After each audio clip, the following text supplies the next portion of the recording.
Viewers break ਤੋਂ ਬਾਅਦ ਤੁਹਾਡਾ ਸਵਾਗਤ ਹੈ ਜੀ ਡਾਕਟਰ ਸਾਹਿਬ। ਸਾਡੀ ਅਗਲੀ ਈਮੇਲ ਤਿਲਬਰਗ ਹਾਲੈਂਡ ਤੋਂ ਵੀਰ ਰਿਆਜ਼ ਘੁੰਮਣ ਜੀ ਦੀ ਹੈ। ਇਹ ਲਿਖਦੇ ਹਨ, ਪਿਆਰੇ ਭਾਈ ਸਾਹਿਬ ਤੇ ਭੈਣ ਨੀਲਮ ਕੌਰ ਜੀ, ਵਾਹਿਗੁਰੂ ਜੀ ਕਾ ਖਾਲਸਾ ਵਾਹਿਗੁਰੂ ਜੀ ਕੀ ਫਤਿਹ। ਮੇਰੀ ਸੋਚ ਤੇ ਖਿਆਲ ਦੇ ਮੁਤਾਬਿਕ 29 ਅਪ੍ਰੈਲ 1986 ਦਾ ਖਾਲਿਸਤਾਨ ਦਾ ਐਲਾਨਨਾਮਾ ਵਾਈਟ ਪੇਪਰ ਬਾਰੇ ਪੁੱਛੇ ਜਾਣ ਵਾਲੇ ਸਾਰੇ ਸਵਾਲਾਂ ਦਾ ਜਵਾਬ ਦੇ ਦਿੰਦਾ ਹੈ। ਪਰ ਫਿਰ ਵੀ ਜੇ ਕਿਸੇ ਨੂੰ ਇੱਕ ਹੋਰ ਅਲੱਗ ਵਾਈਟ ਪੇਪਰ ਦੀ ਜ਼ਰੂਰਤ ਹੈ ਤੇ ਫਿਰ ਸਭ ਤੋਂ ਸਿੱਧੇ ਤੇ ਸੌਖੇ ਸ਼ਬਦਾਂ ਵਿੱਚ ਇਹ ਕਹਿਣਾ ਚਾਹੀਦਾ ਹੈ ਕਿ ਖਾਲਿਸਤਾਨ ਵਿੱਚ ਹਰ ਖਾਲਿਸਤਾਨੀ ਦੇ ਹੱਕ, ਸੱਚ, ਇਨਸਾਫ ਤੇ ਸਰਬੱਤ ਦੇ ਭਲੇ ਲਈ ਹੀ ਕੰਮ ਕੀਤਾ ਜਾਵੇਗਾ, ਬਗੈਰ ਕਿਸੇ ਰੰਗ, ਨਸਲ, ਧਰਮ ਜਾਂ ਕਿਸੇ ਹੋਰ ਵੀ ਤਰ੍ਹਾਂ ਦੇ ਵਿਤਕਰੇ ਤੋਂ। ਖਾਲਿਸਤਾਨ ਜਿੰਦਾਬਾਦ। ਵਾਹਿਗੁਰੂ ਜੀ ਕਾ ਖਾਲਸਾ ਵਾਹਿਗੁਰੂ ਜੀ ਕੀ ਫਤਿਹ। ਵੀਰ ਰਿਆਜ਼ ਘੁੰਮਣ ਜੀ ਦਾ ਬਹੁਤ ਬਹੁਤ ਧੰਨਵਾਦ। ਉਹਨਾਂ ਨੇ ਸਾਨੂੰ ਹਾਲੈਂਡ ਤੋਂ ਲਿਖਿਆ। ਅਸੀਂ ਉਹਨਾਂ ਵੱਲੋਂ ਭੇਜੀਆਂ ਥਰੋਟ ਲੋਚੈਂਜਸ ਜਿਹੜੀਆਂ ਨੇ ਉਹਨਾਂ ਨੂੰ ਇੰਜੋਏ ਕਰਦੇ ਹਾਂ ਜੀ, ਔਰ ਸਗੋਂ ਮੈਂ ਬਾਕੀਆਂ ਨੂੰ ਵੀ ਡਿਸਟ੍ਰੀਬਿਊਟ ਕਰਦੇ ਹਾਂ ਵੀ ਇਹ ਸਪੈਸ਼ਲ ਤੋਹਫਾ ਹੈ, ਯੂਰਪ ਤੋਂ ਆਇਆ ਸਾਨੂੰ ਜੀ। ਬਹੁਤ ਬਹੁਤ ਧੰਨਵਾਦ ਹੈ ਜਦੋਂ ਵੀ ਲਿਖਦੇ ਨੇ। ਔਰ ਬਹੁਤ ਵਾਰ ਇਹਨਾਂ ਨੇ ਅਲੱਗ-ਅਲੱਗ ਸਟੋਰੀਜ਼ ਜਿਹੜੀਆਂ ਖਾਸ ਤੌਰ 'ਤੇ ਅਪਲੋਡ ਹੁੰਦੀਆਂ ਵੀਡੀਓਜ਼, ਉਸ ਦੇ ਥੱਲੇ ਵੀ ਇਹਨਾਂ ਦੇ ਬੜੇ ਕਾਰਗਰ ਔਰ ਬੜੇ ਈਮਾਨਦਾਰ ਕਾਮੈਂਟ ਹੁੰਦੇ ਨੇ ਜੀ। ਕਿਉਂਕਿ ਇੱਕ ਵੀਰ ਨੇ ਲਿਖਿਆ ਸੀ ਸਾਨੂੰ ਕਿ ਵੀ ਅਸੀਂ ਵਾਈਟ ਪੇਪਰ ਕਿਉਂ ਨਹੀਂ ਜਾਰੀ ਕਰਦੇ ਜਿਵੇਂ ਸਕਾਟਲੈਂਡ ਦੀ ਸਕਾਟਿਸ਼ ਨੈਸ਼ਨਲ ਪਾਰਟੀ ਨੇ ਕੀਤਾ ਕਿ ਪਲੇਬਸਾਈਡ ਤੋਂ ਬਾਅਦ ਜੋ ਜਿਹਾ ਉਹਨਾਂ ਦਾ ਮੁਲਕ ਹੋਏਗਾ ਉਹਦੀਆਂ ਕੀ ਨੀਤੀਆਂ ਹੋਣਗੀਆਂ, financial, political, social, medical, welfare, ਇਸ ਸੰਬੰਧੀ ਕੀ ਪ੍ਰੋਗਰਾਮ ਹੋਣਗੇ। ਸੋ ਉਹਨਾਂ ਨੇ ਇਹ ਚਾਹਿਆ ਸੀ ਵੀ ਅਸੀਂ ਵੀ ਇਸ ਕਿਸਮ ਦੀ ਲਾਈਨ ਦਈਏ ਔਰ ਉਹਦੇ 'ਚ ਅਸੀਂ ਇਹ ਰਿਸਪੌਂਡ ਕੀਤਾ ਸੀ ਕਿ ਵੀ ਸਾਡਾ ਜਿਹੜਾ ਖਾਲਿਸਤਾਨ ਦਾ ਐਲਾਨਨਾਮਾ ਹੈ, ਡੈਕਲੇਰੇਸ਼ਨ ਆਫ ਇੰਡੀਪੈਂਡੈਂਸ ਹੈ 29 ਅਪ੍ਰੈਲ 1986 ਦੀ ਜੀ। ਇਹ ਐਲਾਨਨਾਮਾ ਉਸੇ ਤਰਜ਼ ਤੇ ਹੀ ਹੈ ਜਿਵੇਂ 4 ਜੁਲਾਈ 1776 ਨੂੰ America the declaration of independence. ਸੋ ਜਦੋਂ ਤੁਸੀਂ ਆਜ਼ਾਦੀ ਲਈ ਸਟਰਗਲ ਲੜਦੇ ਹੋ, ਜਿਸ ਕਿਸਮ ਦੇ ਸਾਡੇ ਸਰਕਮਸਟਾਂਸ ਨੇ, ਉਹਦੇ 'ਚ ਤੁਸੀਂ ਆਪਣਾ ਡਰੀਮ ਦਿੰਦੇ ਹੋ, ਆਪਣਾ ਰਿਜ਼ੋਲਵ ਦਿੰਦੇ ਹੋ ਔਰ ਉਹਦੇ 'ਚ ਇੱਕ ਬਰੋਡਰ ਜਿਹਨੂੰ ਤੁਸੀਂ ਕਹਿੰਦੇ ਹੋ ਬੀਜ ਮਾਤਰ ਤੁਸੀਂ ਐਲਾਨ ਕਰਦੇ ਹੋ। ਜਿਵੇਂ ਡੈਕਲੇਰੇਸ਼ਨ ਆਫ ਇੰਡੀਪੈਂਡੈਂਸ ਅਮਰੀਕਾ ਦੀ ਸੀ ਕਿ ਅਸੀਂ ਫ੍ਰੀ ਹੋਵਾਂਗੇ, ਰਿਲੀਜੀਅਸ ਪਰਸੀਕਿਊਸ਼ਨ ਨਹੀਂ ਹੋਏਗੀ ਔਰ ਜਿਹੜਾ ਪਰਸੂਟ ਆਫ ਹੈਪੀਨੈਸ, ਹਰ ਇੱਕ ਨੂੰ ਆਪਣੀ ਖੁਸ਼ੀ ਮਾਣਨ ਦਾ ਹੱਕ ਹੋਏਗਾ, ਉਹਦੇ ਲਈ ਅੱਗੇ ਵਧਣ ਦਾ ਹੱਕ ਹੋਏਗਾ ਜੀ। ਔਰ ਫਿਰ ਜਦੋਂ ਉਹਨਾਂ ਨੇ ਆਪਣੀ ਆਜ਼ਾਦੀ 5 ਸਾਲ ਦੀ ਸਟਰਗਲ ਤੋਂ ਬਾਅਦ ਲਈ, ਫਿਰ ਲਗਭਗ 15 ਸਾਲ ਬਾਅਦ ਉਹਨਾਂ ਨੇ ਸੰਵਿਧਾਨ ਬਣਾ ਕੇ ਜਿਹੜੀਆਂ ਚੀਜ਼ਾਂ ਡੈਕਲੇਰੇਸ਼ਨ ਆਫ ਇੰਡੀਪੈਂਡੈਂਸ ਦੇ ਵਿੱਚ ਬੀਜ ਮਾਤਰ 'ਚ ਰੱਖੀਆਂ ਸੀ ਉਹਨਾਂ ਨੂੰ ਵੇਰਵੇ ਦੇ ਨਾਲ ਉਹਨਾਂ ਨੇ ਸੰਵਿਧਾਨ ਦੇ ਵਿੱਚ, ਜਿਹੜਾ ਕਿ ਅੱਜ ਯੂਐਸ ਕਨਸਟੀਟਿਊਸ਼ਨ ਹੈ, ਬੇਸ਼ੱਕ ਉਹਦੇ 'ਚ ਬਹੁਤ ਸਾਰੀਆਂ ਅਮੈਂਡਮੈਂਟਸ ਵੀ ਸਮੇਂ-ਸਮੇਂ ਹੋਈਆਂ, ਪਰ ਉਸ ਕਨਸਟੀਟਿਊਸ਼ਨ ਦਾ ਆਧਾਰ ਜਿਹੜਾ ਹੈ ਉਹ ਡੈਕਲੇਰੇਸ਼ਨ ਆਫ ਇੰਡੀਪੈਂਡੈਂਸ ਸੀ। ਸੋ ਅਸੀਂ ਇਹੀ ਕਿਹਾ ਸੀ ਕਿ ਵੀ ਸਾਡੀ ਜਾਚੇ ਜਿਹੜੀ ਸਾਡੀ 29 ਅਪ੍ਰੈਲ 1986 ਦੀ ਡੈਕਲੇਰੇਸ਼ਨ ਹੈ, ਐਲਾਨਨਾਮਾ ਹੈ ਜੀ, ਉਸ ਦੇ ਵਿੱਚ ਬੀਜ ਮਾਤਰ, ਬੀਜ ਰੂਪ ਦੇ ਵਿੱਚ ਸਾਡੇ ਭਵਿੱਖ ਦੇ ਖਾਲਿਸਤਾਨ ਦਾ ਜਿਹੜਾ ਹੈ ਉਹ ਕੀ ਸੰਕਲਪ ਹੈ, ਉਸ ਦੇ ਵਿੱਚ ਬਿਨਾਂ ਜ਼ਾਤ, ਰੰਗ, ਨਸਲ, ਧਰਮ, ਜੈਂਡਰ ਦੇ ਵਿਤਕਰੇ ਦੇ ਬਰਾਬਰ ਦੇ ਹੱਕਾਂ ਦੀ ਗੱਲ ਹੈ, ਕੁਦਰਤ ਦੀਆਂ ਨਿਯਮਤਾਂ ਮਾਨਣ ਦੀ ਗੱਲ ਹੈ, ਸਰਬੱਤ ਦੇ ਭਲੇ ਦੀ ਗੱਲ ਹੈ, ਸਿੱਖ ਧਰਮ ਦੇ ਵਧਣ ਫੁੱਲਣ ਔਰ ਪ੍ਰਫੁੱਲਤ ਹੋਣ ਦੇ ਲਈ ਕੀ ਕੀਤਾ ਜਾਏਗਾ, ਇਸ ਦੀ ਗੱਲ ਹੈ ਔਰ ਸਾਰੇ ਹੀ ਸ਼ਹਿਰੀਆਂ ਨੂੰ ਬਿਨਾਂ ਕਿਸੇ ਵਿਤਕਰੇ ਤੋਂ ਇੱਕ ਬਰਾਬਰੀ ਦੇਣ ਦੀ ਗੱਲ ਹੈ। ਸੋ ਉਸ ਮੇਰਾ ਖਿਆਲ ਹੈ ਨੁਕਤੇ ਨੂੰ ਹੀ ਜਿਹੜਾ ਇਹ ਆਪਣੇ ਘੁੰਮਣ ਸਾਹਿਬ ਨੇ ਐਂਡੋਰਸ ਕੀਤਾ ਦੁਬਾਰਾ। ਤੇ ਉਹਨਾਂ ਨੇ ਕਿਹਾ ਕਿ ਵੀ ਜੇ ਫਿਰ ਵੀ ਕਿਸੇ ਨੂੰ ਜਿਹੜਾ ਕੋਈ ਸਟੇਟਮੈਂਟ ਚਾਹੀਦੀ ਹੈ ਤਾਂ ਫਿਰ ਉਹਨਾਂ ਨੇ ਅੱਗੋਂ ਇਹ ਗੱਲ ਕਹੀ ਹੈ ਕਿ ਜਿਹੜਾ ਕੋਈ ਵਿਤਕਰਾ ਨਹੀਂ ਹੋਏਗਾ ਬਿਨਾਂ ਜ਼ਾਤ, ਰੰਗ, ਨਸਲ ਦੇ, ਕਿ ਇਹ ਸਰਬੱਤ ਦੇ ਭਲੇ ਦਾ ਹਰ ਖਾਲਿਸਤਾਨੀ ਉਸ ਦੇ ਵਿੱਚ ਜਿਹੜਾ ਹੈ ਪੂਰਾ ਆਜ਼ਾਦੀ ਦੇ ਨਾਲ ਵਿਚਰ ਸਕੇਗਾ। ਸੋ ਅਸੀਂ ਸਹਿਮਤ ਹਾਂ ਇਸ ਗੱਲ ਦੇ ਨਾਲ। ਹਾਲਾਂਕਿ ਅਸੀਂ ਹੀ ਉਸ ਸ਼ੋਅ ਦੇ ਵਿੱਚ ਕਿਹਾ ਸੀ ਔਰ ਅਸੀਂ ਹੁਣ ਵੀ ਇਹ ਕਹਾਂਗੇ ਕਿ ਸਾਡੇ ਬਾਕੀ ਦਰਸ਼ਕ ਔਰ ਸਰੋਤੇ ਵੀ ਇਸ ਦੇ ਉੱਪਰ ਆਪਣੀ ਇਨਪੁਟ ਦੇਣ। ਜੇ ਕੋਈ ਇਸ ਕਿਸਮ ਦਾ ਵੀ ਵੇਟ ਬਣਦਾ ਕਿ ਉਸ ਐਲਾਨਨਾਮੇ ਦੀ ਰੌਸ਼ਨੀ 'ਚ ਅਸੀਂ ਫਰਦਰ ਐਲੈਬੋਰੇਟ ਕਰੀਏ ਨੀਤੀਆਂ ਨੂੰ, ਜਾਂ ਜਿਹਨੂੰ ਵਾਈਟ ਪੇਪਰ ਜਾਂ ਕੋਈ ਵੀ ਪੇਪਰ ਦਾ ਨਾਂ ਦਿੱਤਾ ਜਾ ਸਕਦਾ ਹੈ, ਤੇ ਅਸੀਂ ਇਸ ਦੇ ਲਈ ਵੀ ਆਪਣੇ ਆਪ ਨੂੰ ਖੁੱਲ੍ਹਾ ਰੱਖਿਆ ਹੋਇਆ ਮਨ ਨੂੰ।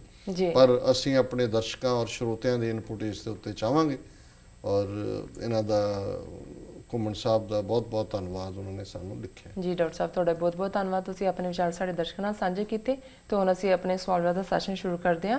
ਅੱਜ 2 ਦਸੰਬਰ 2013 17 ਮੱਘਰ ਨਾਨਕਸ਼ਾਹੀ ਸੰਮਤ 545 ਦਾ ਦਿਨ ਹੈ ਤੇ ਤੁਸੀਂ ਸਾਡੇ ਦਰਸ਼ਕਾਂ ਨੂੰ ਦੱਸੋ ਅੱਜ ਦੇ ਦਿਨ ਦੀ ਕੀ ਇਤਿਹਾਸਕ ਅਹਿਮੀਅਤ ਹੈ। ਦੇਖੋ ਅੱਜ ਦੇ ਦਿਨ ਹੀ ਸਰ ਸਿਮਰਨਜੀਤ ਸਿੰਘ ਮਾਨ ਲਗਭਗ 5 ਸਾਲ ਦੀ ਭਾਰਤੀ ਉਸ ਜ਼ਾਲਮਾਨਾ ਸਾਮਰਾਜ ਦੀ ਕੈਦ ਚੋਂ ਰਿਹਾ ਕੀਤੇ ਗਏ। ਜੀ ਕੋਈ ਉਹਨਾਂ ਨੇ ਕੋਈ ਖੈਰਾਤ ਨਹੀਂ ਕੀਤੀ, ਕਿਉਂਕਿ ਅੱਜ ਹੀ ਹੈ ਜਦੋਂ ਕਿ ਰਾਜੀਵ ਗਾਂਧੀ ਨੂੰ ਅਸਤੀਫਾ ਦੇਣ ਤੇ ਮਜਬੂਰ ਹੋਣਾ ਪਿਆ, ਚੋਣਾਂ ਦੇ ਵਿੱਚ ਉਹਦੀ ਹਾਰ ਹੋਈ। ਅੱਜ ਦੇ ਦਿਨ ਹੀ ਵੀਪੀ ਸਿੰਘ ਜਿਹੜਾ ਵਿਸ਼ਵ ਪ੍ਰਤਾਪ ਸਿੰਘ ਉਹ ਪ੍ਰਧਾਨ ਮੰਤਰੀ ਦੇ ਤੌਰ ਤੇ ਉਹ ਅੱਗੇ ਆਇਆ, ਔਰ ਸਰ ਸਿਮਰਨਜੀਤ ਸਿੰਘ ਮਾਨ 2.5 ਲੱਖ ਦੇ ਕਰੀਬ ਵੋਟਾਂ ਦੇ ਫਰਕ ਨਾਲ ਜਿਹੜਾ ਸੈਕੰਡ ਲਾਰਜੈਸਟ ਮਾਰਜਨ ਸੀ ਉਸ ਵੇਲੇ ਦੇ ਸਾਰੀਆਂ ਚੋਣਾਂ ਦੇ ਵਿੱਚ, ਉਹ ਜਿੱਤੇ ਇਲੈਕਸ਼ਨ ਤਰਨਤਾਰਨ ਦੀ ਜੇਲ੍ਹ 'ਚ ਹੁੰਦੇ ਆ। ਸੋ ਉਹਨਾਂ ਦੀ ਰਿਹਾਈ ਹੋਈ, ਔਰ ਬਾਕੀ ਵੀ ਜਿਹੜੇ 8 ਕੈਂਡੀਡੇਟ ਹੋਰ ਸੀ ਪੰਥਕ ਧਿਰਾਂ ਦੇ, ਆਜ਼ਾਦੀ ਦੀ ਗੱਲ ਕਰਨ ਵਾਲੀਆਂ ਧਿਰਾਂ ਦੇ, ਉਹ ਨੁਮਾਇੰਦੇ ਜਿੱਤੇ। ਸੋ ਅੱਜ ਦਾ ਦਿਨ ਇਸ ਲਿਹਾਜ਼ ਨਾਲ ਇੱਕ ਅਹਿਮ ਦਿਨ ਹੈ। 1999 ਦੇ ਵਿੱਚ ਹੋਇਆ ਜੀ। ਵਰਲਡ ਹਿਸਟਰੀ ਦੇ ਹਵਾਲੇ ਨਾਲ 1697 ਦੇ ਵਿੱਚ ਲੰਡਨ ਦੇ ਵਿੱਚ ਸੇਂਟ ਪੌਲ ਕੈਥੀਡਰਲ ਖੁੱਲ੍ਹਿਆ, ਜਿਹਨੂੰ ਅੱਜ ਵੀ ਜਦੋਂ ਲੋਕ ਲੰਡਨ 'ਚ ਵਿਜ਼ਿਟ ਕਰਦੇ ਨੇ ਤੇ ਹਿਸਟੋਰੀਕਲੀ 1697 ਆਲਮੋਸਟ ਇਹ 2 ਸਾਲ ਪਹਿਲਾਂ ਜਦੋਂ ਕਿ ਖਾਲਸਾ ਪੰਥ ਦੀ ਸਾਜਨਾ ਹੋਈ ਹੈ। ਸੋ ਇਸ ਦੀ ਅਹਿਮੀਅਤ ਜਿਵੇਂ ਸਾਡੇ ਲਈ ਅਨੰਦਪੁਰ ਸਾਹਿਬ ਦੀ ਇੱਕ ਅਹਿਮੀਅਤ ਹੈ, 10ਵੇਂ ਪਾਤਸ਼ਾਹ ਦੀ ਚਰਨ ਛੋਹ, ਕਿਲ੍ਹੇ ਆਨੰਦਗੜ੍ਹ, ਕੇਸਗੜ੍ਹ, ਹੋਲਗੜ੍ਹ, ਭਾਵੇਂ ਹੁਣ ਉਹਨਾਂ ਦੇ ਕੋਈ ਸਬੂਤ ਤਾਂ ਨਹੀਂ ਰਹਿਣ ਦਿੱਤੇ, ਹੋਰ ਦਾ ਹੋਰ ਹੀ ਸੰਗਮਰਮਰ ਹੀ ਥੱਪੇ ਹੋਏ ਨੇ। ਸੋ ਘੱਟੋ ਘੱਟ ਇਹਨਾਂ ਦਾ ਜਿਹੜਾ ਸੇਂਟ ਪੌਲ ਕੈਥੀਡਰਲ, ਔਰ ਜਿਵੇਂ ਯੂਰਪੀਅਨਸ ਨੇ ਸ਼ੇਕਸਪੀਅਰ ਦਾ ਘਰ ਵੀ ਸਾਂਭਿਆ ਹੋਇਆ, ਇੱਟਾਂ ਵੀ ਸਾਂਭੀਆਂ ਹੋਈਆਂ। ਈਵਨ ਨਿਊਟਨ ਜਿਸ ਨੇ ਲਾਅ ਦਿੱਤੇ ਕਿ ਉਹ ਸੇਬ ਥੱਲੇ ਨੂੰ ਡਿੱਗ ਰਿਹਾ, ਉਹਨੇ ਕਿਹਾ ਜੀ ਉੱਤੇ ਨੂੰ ਕਿਉਂ ਨਹੀਂ ਗਿਆ, ਉਹ ਸੋਚਦਾ ਰਿਹਾ। ਫਿਰ ਉਹਨੇ ਕਿਹਾ ਕਿ ਜੀ ਇਹ ਤਾਂ ਲਾਅ ਆਫ ਗ੍ਰੈਵਿਟੇਸ਼ਨ ਉਹਦੇ ਚੋਂ ਨਿਕਲਿਆ ਕਿ ਧਰਤੀ ਦਾ ਆਕਰਸ਼ਣ ਹੈ ਜਾਂ ਗੁਰੂਤਵ ਆਕਰਸ਼ਣ ਜਿਹਨੂੰ ਕਹਿੰਦੇ ਨੇ, ਗ੍ਰੈਵਿਟੇਸ਼ਨਲ ਪੁੱਲ, ਜਿਹਦੇ ਕਰਕੇ ਸੇਬ ਥੱਲੇ ਡਿੱਗਦਾ। ਤੇ ਅੱਜ ਵੀ ਤੁਸੀਂ ਜਾ ਕੇ ਦੇਖੋ ਕਿ ਉਸ ਸੇਬ ਦੇ ਦਰਖਤ ਨੂੰ ਜਿਹੜਾ ਉਹਨਾਂ ਨੇ ਪ੍ਰੀਜ਼ਰਵ ਕਰ ਲਿਆ ਸੀ ਕਿ ਵੀ ਇਸ ਸੇਬ ਦੇ ਥੱਲੇ ਬੈਠ ਕੇ ਨਿਊਟਨ ਨੇ ਇੰਨਾ ਵੱਡਾ ਲਾਅ ਦਿੱਤਾ। ਫਿਰ ਸਮਾਂ ਪਾ ਕੇ ਜਦੋਂ ਉਹ ਸੇਬ ਸੁੱਕਣ ਲੱਗਾ ਤੇ ਉਹਨਾਂ ਨੇ ਉਸ ਦੀ ਕਲਮ ਕੱਟ ਕੇ ਹੋਰ ਥਾਂ ਲਾਈ, ਔਰ ਅੱਜ ਉਸ ਦੀਆਂ ਹੋਰ ਵੀ 1-2 ਥਾਵਾਂ ਦੇ ਉੱਤੇ ਉਸ ਸੇਬ ਦੀ ਜਿਹੜੀ ਹੈ ਯਾਦ ਉਹ ਸਾਂਭੀ ਹੋਈ ਹੈ। ਸੋ ਇਸੇ ਤਰ੍ਹਾਂ ਉਹਨਾਂ ਨੇ ਤਾਂ ਕੈਥੀਡਰਲ ਵੀ ਸਾਂਭਿਆ ਹੋਇਆ, ਤੇ ਅਸੀਂ ਜਿਹੜੇ ਸਾਡੇ ਜਿਉਂਦਾ ਇਤਿਹਾਸ ਹੈ ਅਸੀਂ ਉੱਥੇ ਢਾਹ ਕੇ ਦਰਖਤ ਕੱਟ ਕੇ ਹੁਣ ਆ ਰਿਹਾ ਸੀ ਕਿ ਦਰਬਾਰ ਸਾਹਿਬ ਦੇ ਸਾਹਮਣੇ ਜਿਹੜਾ ਉਹ ਇੱਕ ਮਲਟੀਪਲ ਕੀ ਪਲਾਜ਼ਾ ਕੁਝ ਬਣਾ ਰਹੇ ਨੇ, ਤੇ ਥੱਲੇ ਜਦੋਂ ਉਹਨਾਂ ਨੇ ਖੁਦਾਈ ਕੀਤੀ ਤਾਂ ਥੱਲੇ ਇੱਕ ਪੂਰਾ ਨਾਨਕਸ਼ਾਹੀ ਇੱਟਾਂ ਦੀ ਬਣੀ ਕੋਈ ਕੰਸਟਰਕਸ਼ਨ ਵਾਲਾ ਜਿਹੜਾ ਢਾਂਚਾ ਨਿਕਲਿਆ, ਪਤਾ ਨਹੀਂ ਕੀ ਸੀ। ਉਹ ਦਵਾ ਉੱਤੇ ਮਿੱਟੀ ਪਾਤੀ, ਰਾਤ ਨੂੰ ਆ ਕੇ ਫਿਰ ਢਾਹ ਦਿੱਤਾ ਹੋਣੇ। ਨਹੀਂ ਤਾਂ ਹੁਣ ਦੁਨੀਆ ਭਰ ਦੇ ਲੋਕ ਤਾਂ ਆਪਣੇ ਵਿਰਸੇ ਨੂੰ ਸਾਂਭਣ ਤੇ ਲੱਗੇ ਹੋਏ ਨੇ ਕਿ ਇਹ ਸਾਡਾ ਵਿਰਸਾ ਹੈ, ਤੇ ਇਹ ਪੈਸੇ ਖਰਚਾ ਕੇ ਸਿੱਖਾਂ ਦੇ ਜਿਹੜੇ ਨੇ ਆਪਣੇ ਇਤਿਹਾਸਿਕ ਵਿਰਸੇ ਨੂੰ ਤਬਾਹੀ ਦੇ ਉੱਤੇ ਇਹਨਾਂ ਨੇ ਲਿਆ ਕੇ ਖੜਾ ਕੀਤੇ। 1802 ਦੇ ਵਿੱਚ ਸੂਰੀਨਾਮ, ਜਿੱਥੇ ਕਿ ਕਾਫੀ ਵੱਡੀ ਗਿਣਤੀ 'ਚ ਭਾਰਤੀ ਮੂਲ ਦੇ ਲੋਕ ਵਸਦੇ ਨੇ, ਉਹਨੂੰ ਅੰਗਰੇਜ਼ਾਂ ਤੇ ਡੱਚਾਂ ਨੇ ਜਿਹੜਾ ਹਾਲੈਂਡ ਦੇ ਵਾਸੀ ਨੀਦਰਲੈਂਡ ਜਿਹਨੂੰ ਹੁਣ ਕਹਿੰਦੇ ਨੇ ਆਪਸ ਦੇ ਵਿੱਚ ਵੰਡ ਲਿਆ ਸੀ। 1804 ਦੇ ਵਿੱਚ ਨੈਪੋਲੀਅਨ ਜਿਹੜਾ ਕਿ ਇੱਕ ਬੜਾ ਬਹਾਦਰ ਜਰਨੈਲ ਯੋਧਾ ਹੋਇਆ, ਔਰ ਉਹਨੇ ਕਾਫੀ ਜਿੱਤਾਂ ਹਾਸਲ ਕਰਕੇ ਫਰਾਂਸ ਨੂੰ ਪ੍ਰਾਈਡ ਦਿੱਤਾ, ਉਹਨੂੰ ਪੋਪ ਪਲੱਸ 6th ਨੇ ਪੈਰਿਸ ਦੇ ਵਿੱਚ, ਜਿਹੜਾ ਪੈਰਿਸ ਦਾ ਵੀ ਕੈਥੀਡਰਲ ਹੈ ਪੁਰਾਣਾ, ਉਹਦੇ 'ਚ ਉਹਨੇ ਉਹਦੇ ਸਿਰ ਦੇ ਉੱਤੇ ਬਾਦਸ਼ਾਹ ਦਾ ਤਾਜ ਰੱਖਿਆ, ਔਰ ਪੋਪ ਨੇ ਉਹਨੂੰ ਬਾਦਸ਼ਾਹ ਐਲਾਨਿਆ। 1804 ਦੀ ਗੱਲ ਹੈ। 1816 ਦੇ ਵਿੱਚ ਅਮਰੀਕਾ ਦੇ ਵਿੱਚ ਪਹਿਲਾ ਸੇਵਿੰਗਸ ਬੈਂਕ ਖੁੱਲ੍ਹਿਆ ਹੈ ਫਿਲਾਡੈਲਫੀਆ ਦੇ ਵਿੱਚ। 1887 ਦੇ ਵਿੱਚ ਅਸੀਂ ਅਕਸਰ ਚਾਰਲਸ ਡਿਕਨਸ ਦੀ ਗੱਲ ਕਰਦੇ ਹਾਂ, ਜਿਹਨੇ ਕਿ ਟੇਲ ਆਫ 2 ਸਿਟੀਜ਼ ਇੱਕ ਨਾਵਲ ਲਿਖਿਆ ਸੀ, ਔਰ ਉਸ ਵੇਲੇ ਦੇ ਡੈਨਮਾਰਕ ਦਾ ਇੱਕ ਨਕਸ਼ਾ ਸੀ ਕਿ ਕਿਵੇਂ ਇੱਕ ਪਾਸੇ ਲੋਕ ਐਸ਼ੋ ਇਸ਼ਰਤ ਔਰ ਅਮੀਰੀ ਦਾ ਜੀਵਨ ਜਿਉ ਰਹੇ ਨੇ, ਔਰ ਦੂਜੇ ਪਾਸੇ ਜਿਹੜਾ ਹੈ ਬਿਲਕੁਲ ਗੁਰਬਤ, ਗਰੀਬੀ, ਜ਼ਹਾਲਤ, ਜ਼ਲਾਲਤ, ਉਸ ਕਿਸਮ ਦਾ ਲੋਕ ਜਿਹੜੇ ਨੇ ਜੀਵਨ ਜੀ ਰਹੇ ਨੇ। ਸੋ ਚਾਰਲਸ ਡਿਕਨਸ ਦਾ ਉਹ ਟੇਲ ਆਫ 2 ਸਿਟੀਜ਼ ਬਹੁਤ ਪਪੂਲਰ ਹੋਇਆ, ਔਰ ਅਸੀਂ ਪੰਜਾਬ ਦੇ ਕੰਟੈਕਸਟ ਵੀ ਇਹ ਗੱਲ ਕੀਤੀ ਸੀ ਕਿ ਇੱਕ ਪਾਸੇ ਉਹੀ ਨਜ਼ਾਰਾ ਹੈ ਕਿ ਬਠਿੰਡੇ ਦੇ ਵਿੱਚ ਸਪੋਰਟਸ ਦੀ ਪ੍ਰਮੋਸ਼ਨ ਦੇ ਨਾਂ ਥੱਲੇ ਉਹ ਲੱਚਰਪੁਣਾ ਉਹਦਾ ਸ਼ੋਅ ਇਹ ਆਸ਼ ਕਲਾਸ, ਲੋਟੂ ਕਲਾਸ ਕਰ ਰਹੀ ਹੈ, ਤੇ ਦੂਜੇ ਪਾਸੇ ਕੁਝ ਮੀਲਾਂ ਦੀ ਦੂਰੀ 'ਤੇ ਹੀ ਜਿਹੜਾ ਭਾਈ ਗੁਰਬਖਸ਼ ਸਿੰਘ ਬੈਠ ਕੇ ਉਹਨਾਂ ਲੰਮੇ ਸਮੇਂ ਤੋਂ ਬੰਦ ਸਿੰਘਾਂ ਦੀ ਜੇਲ੍ਹਾਂ ਦੇ ਵਿੱਚੋਂ ਰਿਹਾਈ ਦੀ ਜਿਹੜੀ ਹੈ ਮੰਗ ਦੇ ਲਈ ਆਪਣੇ ਸਰੀਰ ਦੀ ਜਿਹੜੀ ਹੈ ਉਹ ਕੁਰਬਾਨੀ ਦੇ ਰਿਹਾ, ਔਰ ਪੰਜਾਬ ਜਿਹੜਾ ਨਸ਼ਿਆਂ ਦੇ ਵਿੱਚ, ਆਤਮਘਾਤਾਂ ਦੇ ਵਿੱਚ, ਅਨਐਮਪਲੋਇਮੈਂਟ ਦੇ ਵਿੱਚ। ਸੋ ਇਹ ਟੇਲ ਆਫ 2 ਸਿਟੀਜ਼ ਜਾਂ ਟੇਲ ਆਫ 2 ਪੰਜਾਬਸ ਹੈ। ਲੇਕਿਨ ਇਹ ਚਾਰਲਸ ਡਿਕਨਸ ਜਿਹੜਾ ਹੈ ਇਹ ਅਮਰੀਕਾ 'ਚ ਆਇਆ 1887 ਦੇ ਵਿੱਚ, ਨਿਊਯਾਰਕ ਦੇ ਵਿੱਚ, ਔਰ ਲਗਭਗ 1.5 ਮੀਲ ਲੰਬੀ ਲਾਈਨ ਉਹਨਾਂ ਲੋਕਾਂ ਦੀ ਸੀ ਜਿਹੜੀ ਉਹਨੂੰ ਸੁਣਨ ਦੇ ਲਈ ਆਏ। ਸੋ ਜਿਹੜੇ ਲੋਕ ਕ੍ਰੀਏਟਿਵ ਇਮਾਨਦਾਰੀ ਨਾਲ ਲੋਕਾਂ ਦੀ ਪੀੜ ਦੀ ਗੱਲ ਕਰਦੇ ਨੇ, ਉਹਨਾਂ ਦਾ ਇੱਕ ਆਪਣਾ ਰੁਤਬਾ ਵੀ ਬਣਦਾ। 1899 ਦੇ ਵਿੱਚ ਅਮਰੀਕਾ ਤੇ ਜਰਮਨੀ ਨੇ ਸਮੋਆ, ਜਿਹੜਾ ਅੱਜ ਪਾਰਟਲੀ ਟੈਰੀਟਰੀਜ਼ ਆਫ ਅਮਰੀਕਾ ਦੇ ਥੱਲੇ ਆਉਂਦਾ, ਇਹਨੂੰ ਆਪਸ 'ਚ ਵੰਡਣ ਦਾ ਫੈਸਲਾ ਕੀਤਾ ਸੀ ਜੀ। 1939 ਦੇ ਵਿੱਚ ਨਿਊਯਾਰਕ ਦਾ ਲਾਗਾਰਡੀਆ 에ਅਰਪੋਰਟ, ਜਿੱਥੋਂ ਦੀ ਤੁਸੀਂ ਵੀ ਡਰਾਈਵ ਕਰਕੇ ਆਉਂਦੇ ਹੋ, ਇਹ 1939 ਦੇ ਵਿੱਚ ਸ਼ੁਰੂ ਹੋਇਆ ਸੀ ਜੀ। 1952 ਦੇ ਵਿੱਚ ਪਹਿਲਾ ਹਿਊਮਨ ਬਰਥ ਜਿਹੜਾ ਹੈ, ਕਿਵੇਂ ਬੱਚੇ ਦਾ ਜਨਮ ਹੁੰਦਾ ਹੈ, ਉਹਨੂੰ ਟੈਲੀਵਾਈਜ਼ ਕੀਤਾ ਗਿਆ ਸੀ ਅਮਰੀਕਾ ਦੇ ਟੈਲੀਵਿਜ਼ਨ ਸਟੇਸ਼ਨ ਤੋਂ ਜੀ। 1961 ਦੇ ਵਿੱਚ ਫਿਡਾਲ ਕਾਸਟਰੋ, ਜਿਹਨੇ ਕਿਊਬਾ ਦੇ ਵਿੱਚ ਮੁਕੰਮਲ ਰੈਵੋਲੂਸ਼ਨ ਲਿਆਂਦਾ, ਉਹਨੇ ਓਪਨਲੀ ਡਿਕਲੇਅਰ ਕੀਤਾ ਕਿ ਵੀ ਮੇਰਾ ਸੰਬੰਧ ਮਾਰਕਸਿਸਟ ਲੈਨਿਸਟ ਵਿਚਾਰਧਾਰਾ ਨਾਲ ਹੈ, ਔਰ ਮੈਂ ਕਿਊਬਾ ਨੂੰ ਕਮਿਊਨਿਸਟ ਵਿਚਾਰਧਾਰਾ ਦੀ ਜਿਹੜਾ ਹੈ ਉਸ ਨੂੰ ਅੱਗੇ ਲਿਜਾਣ ਦੇ ਲਈ ਹੀ ਕਿਊਬਾ ਦਾ ਜਿਹੜਾ ਰਾਜ ਪ੍ਰਬੰਧ ਮੈਂ ਸੰਭਾਲਿਆ ਜੀ। 1971 ਦੇ ਵਿੱਚ UAE, ਯੂਨਾਈਟਿਡ ਅਰਬ ਐਮੀਰੇਟਸ, ਜਿਹੜਾ ਅੱਜ ਬੜਾ ਅਮੀਰ ਸਟੇਟ ਹੈ, ਤੇਲ ਹੈ ਉਹਨਾਂ ਦੇ ਕੋਲ, ਉਹਨੇ ਇੰਗਲੈਂਡ ਤੋਂ ਅੰਗਰੇਜ਼ੀ ਜਿਹੜੀ ਆਜ਼ਾਦੀ ਹਾਸਲ ਕੀਤੀ ਸੀ। 1988 ਦੇ ਵਿੱਚ ਬਿਲ ਗੇਟਸ, ਜਿਹੜਾ ਦੁਨੀਆ ਦੇ ਸਭ ਤੋਂ ਅਮੀਰ ਬੰਦਿਆਂ ਚੋਂ ਹੈ, ਸ਼ਾਇਦ ਦੂਸਰਾ ਅਮੀਰ ਹੈ ਜਾਂ ਨੰਬਰ 1 ਤੇ ਹੈ, ਉਹਨੇ $1 ਬਿਲੀਅਨ ਜਿਹੜਾ ਹੈ ਉਹ ਉਸ ਫਾਊਂਡੇਸ਼ਨ ਨੂੰ ਦਿੱਤਾ, ਜਿਹੜਾ ਕਿ ਹੈਲਥ ਦੇ ਮਾਮਲੇ 'ਚ, ਬੱਚਿਆਂ ਦੇ ਹੈਲਥ ਦੇ ਮਾਮਲੇ 'ਚ ਖਾਸ ਤੌਰ ਤੇ ਰਿਸਰਚ ਔਰ ਦੂਸਰਾ ਕਰਦੇ।